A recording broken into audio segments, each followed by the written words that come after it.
உங்கள் அனைவருக்கும் இயேசுவின் நாமத்தில் வாழ்த்துக்கள், இறையாசி. இன்று ஜனவரி 19, 2025 பொது காலத்தின் 2ஆம் ஞாயிறு. இன்றைய நற்செய்தியில் இயேசு கானா ஊருக்கு செல்கிறார். நமக்கெல்லாம் தெரிந்த அந்த கலிலேயாவில் உள்ள கானாவில் திருமணம் ஒன்று நடைபெறுகிறது. அந்த திருமணத்திற்கு இயேசுவின் தாய் மரியா சென்றிருக்கிறார். இயேசுவும் அவருடைய சீடர்களும் அழைப்பு பெற்றிருந்தனர். எனவே அந்த திருமண கொண்டாட்டத்திற்கு இயேசு தன் சீடரோடு சென்றார். ஒருபுறம் திருமண விழா கோலம், ஆடல் பாடல் நிகழ்ச்சிகள், மகிழ்வான தருணங்கள், இப்படி பலர் மகிழ்ந்து கொண்டிருக்கிறார்கள். இந்த ஒரு அருமையான திருமண சூழலில் திடீரென்று பதற்றமும் பற்றாக்குறையும் பற்றி கொண்டது. காரணம், அந்த திருமண நிகழ்வில் பந்தியில் நல்ல திராட்சை ரசம் தீர்ந்துவிட்டது. இந்த ஒரு இக்கட்டான சூழ்நிலையை புரிந்து கொண்ட மரியா இயேசுவிடம் வந்து, ரசம் தீர்ந்து போய்விட்டது அப்படின்னு சொன்னாங்க. அதற்கு இயேசு சொல்லிய வார்த்தைகள், நாம் என்ன செய்ய முடியும், இன்னும் நேரம் வரவில்லையே என்று சொல்கிறார். நிலைமையை புரிந்து கொண்ட மரியா, இயேசுவால் முடியும், தான் பெற்றெடுத்த மகனை கடந்த 30 ஆண்டுகளாக நன்கு அறிந்தவர், இயேசு கற்றெடுத்த பாடங்கள் போதனைகள், அவருடைய அந்த ஜெப வாழ்வு அனைத்தையும் அறிந்த தாய் மரியா, நிச்சயம் நடக்கும் என்ற அந்த ஒரு நம்பிக்கையில் பணியாளர்களை பார்த்து, அவர் உங்களுக்கு சொல்வதையெல்லாம் செய்யுங்கள். அப்ப அதனுடைய பின்னணியை பாருங்களேன். இயேசு 30 ஆண்டுகளாக தன்னை தயாரித்துக் கொண்டிருக்கிறார், இரவு பகலாக தந்தையின் பணியை மேற்கொள்வதற்காக. தக்க தருணம் இது. இந்த நேரத்தில்தான் இப்படிப்பட்ட ஒரு பற்றாக்குறையான, பதட்டமான, தட்டுப்பாடுள்ள ஒரு சூழ்நிலை அந்த திருமண விழாவில் நடைபெறுகிறது. கொஞ்சம் யோசித்து பாருங்கள். திருமண கொண்டாட்டத்தில் ஒரு முக்கியமான பொருள் இல்லை என்றால் அந்த திருமண வீட்டார் எவ்வளவு தவித்து போவார்கள், எவ்வளவு பதட்டம் அடைவார்கள், எவ்வளவு துயரம் அடைவார்கள். அப்போ ஒரு திருமண நிகழ்வு என்ற நிகழ்விலும் துயரம் இருக்கிறது, துயரம் தொற்றிக் கொள்கிறது என்றால் பற்றாக்குறை. அன்பர்களே, மனித வாழ்வில் எவ்வளவுதான் நாம் செல்வங்களை பெற்றிருந்தாலும், அறிவை பெற்றிருந்தாலும், அனுபவத்தை பெற்றிருந்தாலும், சிறப்பான திட்டமிடுதலை மேற்கொண்டாலும் பற்றாக்குறையும் தட்டுப்பாடும் வருவது இயல்பாகும்.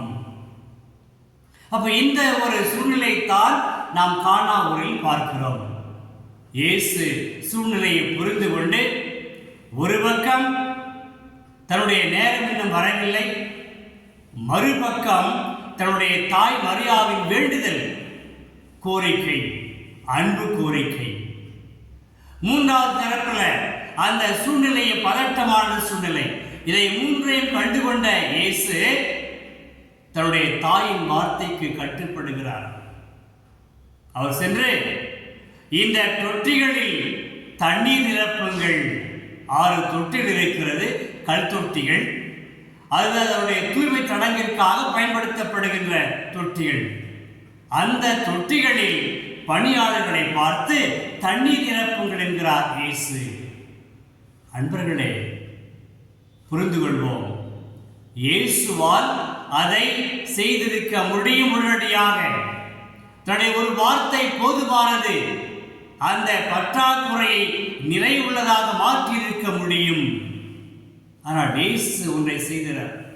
என்ன செய்தார்? படைப்பான தண்ணீரை பயன்படுத்துகிறார். படைப்பின் உச்சமான மனிதரை பயன்படுத்துகிறார். பணியாளர்கள்.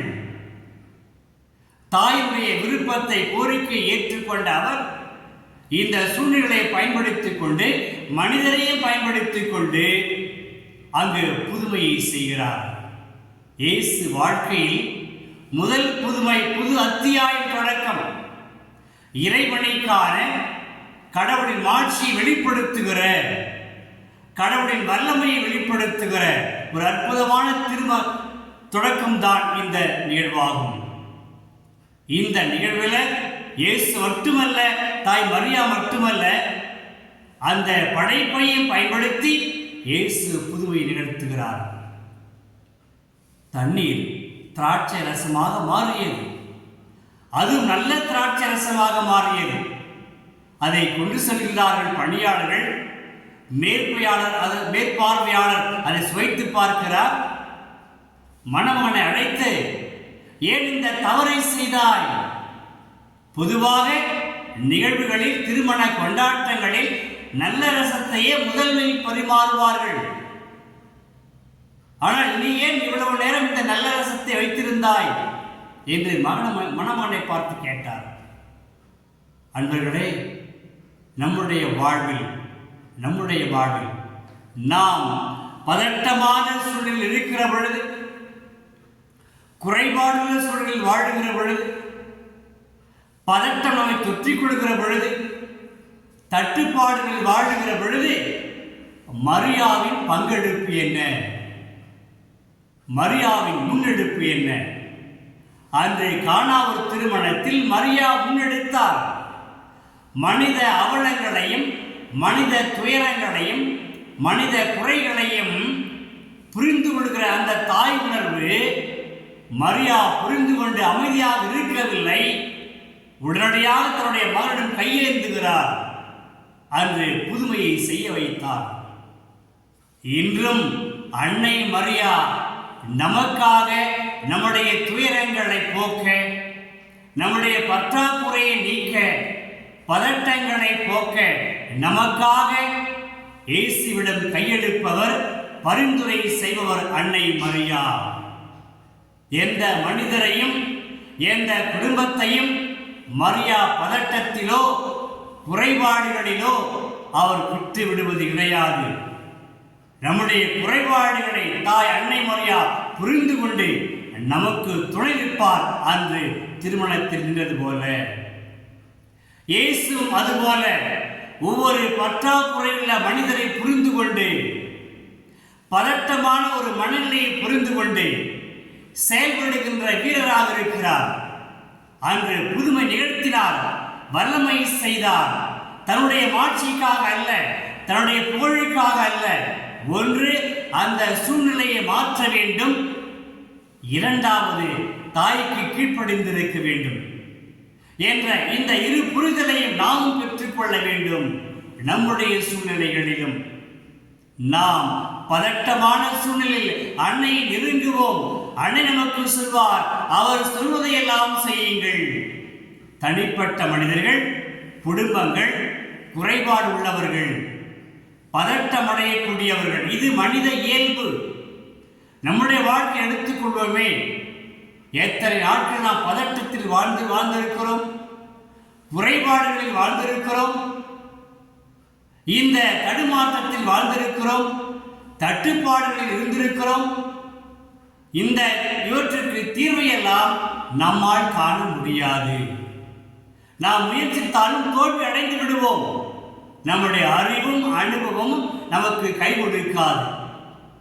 நமக்கு கை கொடுப்பவர் இயேசு ஆண்டவர் மட்டுமே. மனித சூழ்நிலையை, இக்கட்டான சூழ்நிலையை, இருளடைந்த சூழ்நிலையை, பாழடைந்த சூழ்நிலையை புரிந்து கொள்ளக்கூடியவர் இயேசு ஆண்டவர், அன்னை மரியா. அதுபோல குடும்பங்கள் தவிக்கிற பொழுது, தடுமாறுகிற பொழுது, விடிவே இல்லையே என்று கொதித்து நொந்து போகிற பொழுது அன்னை மரியா உடன் இருப்பார். அவர் கை காட்டுவார் இயேசுவை நோக்கி, இயேசுவிடம் செல்லுங்கள், அவர் சொல்வதை கேளுங்கள். அவர் நிகழ்த்துவார், அவர் நடத்துவார், அவர் மாற்றி அமைப்பார். அன்று கானாவூர் திருமணத்தில் தண்ணீரை திராட்சை ரசமாக, அதுவும் நல்ல திராட்சை ரசமாக மாற்றி அமைத்த இயேசு வல்லமை படைத்த கடவுள் இன்று நமக்காகவும் காத்துக் கொண்டிருக்கிறார். நம்முடைய வாழ்வில் நாம் பார்த்தது போல நல்ல ரசங்கள் தீர்ந்து போன நாட்கள் ஏராளம். நம்முடைய குடும்பங்களில் நல்ல ரசங்கள், இன்பமான நிகழ்வுகள் நடந்த அல்லது தடுமாறிய அந்த நேரங்கள் ஏராளம், நிகழ்வுகள் ஏராளம், மாதங்கள் ஏராளம். ஆண்டுகளாக நாம் தடுமாறிக் கொண்டிருப்போம், பதற்றமடைந்து கொண்டிருப்போம், தீர்வே கிடைக்கலே என்று எண்ணிக்கொண்டிருப்போம். இந்த நேரங்களில் எல்லாம், இப்படிப்பட்ட நேரங்களில் எல்லாம் நமக்காக உறுதுணையாக நிற்பவர் இயேசு ஆண்டவர் மெசியா. அதற்கு பரிந்துரை செய்பவர் நம்முடைய தாய் அன்னை மரியா. நம்முடைய வாழ்வில் நாம் இயேசுவிடம் செல்வோம், நம்பிக்கை கொள்வோம். நம்முடைய துயரங்களையும் துன்பங்களையும் இக்கட்டுகளையும் இடர்பாடுகளையும் தடுமாற்றங்களையும் தட்டுப்பாடுகளையும் மாற்றி அமைத்து நமக்கு மகிழ்ச்சியையும் ஆனந்தத்தையும் தரக்கூடியவர் இயேசு ஆண்டவர். அதற்கு அன்னையின் பரிந்துரையும் அவசியம் என்பதை இன்றைய செய்தி நமக்கு அழைக்கிறது. செபிப்போமா? தயமிகுந்த தந்தையை உம்மை போற்றுகிறோம், வாழ்த்துகிறோம்.